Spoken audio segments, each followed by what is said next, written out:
धाराशिव जिल्ह्यामध्ये उन्हाची तीव्रता जी आहे ती वाढत चाललेली आहे।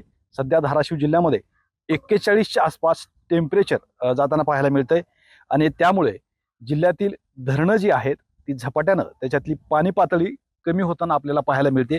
जिल्ह्यामध्ये 226 धरणं आहेत, त्यापैकी महत्त्वाचं धरण म्हणजे ही तेरणा धरण। आपण आता त्या तेरणा धरणावरती आहोत आणि या धरणाच्या माध्यमातून आसपासच्या बहुतांश गावाला पाणी पुरवठा आणि सिंचनाची सुविधा जी आहे ती केली जाते। मात्र या धरणातील पाणीसाठा सुद्धा आता झपाट्यानं कमी होत असलेलं आपल्याला पाहायला मिळतंय। जिल्ह्यामध्ये आता 34% एकंदरीत पाणीसाठा असल्याचं पाटबंधारे विभागाची माहिती आहे।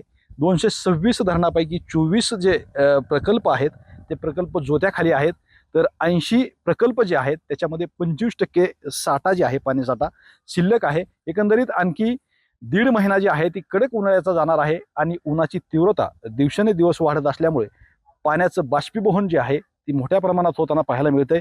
त्यामुळे येणारा 1.5 महिना जी आहे ती कसा जाणार हा प्रश्न सुद्धा निर्माण झालाय। एकंदरीतच पाणी साठा 1.5 महिना पुरणार का हा प्रश्न उपस्थित झालाय आणि टंचाईला कुठेतरी सामोरे जावं लागेल का हा प्रश्न त्या निमित्तानं उपस्थित झाला। एकंदरीतच उन्हाची तीव्रता वाढल्यामुळे या सर्व धरणातील पाणी जे आहे ती झपाट्यानं कमी होताना आपल्याला पाहायला मिळतंय। श्रीराम क्षीरसागर, TV9 मराठी, धाराशिव, तेर।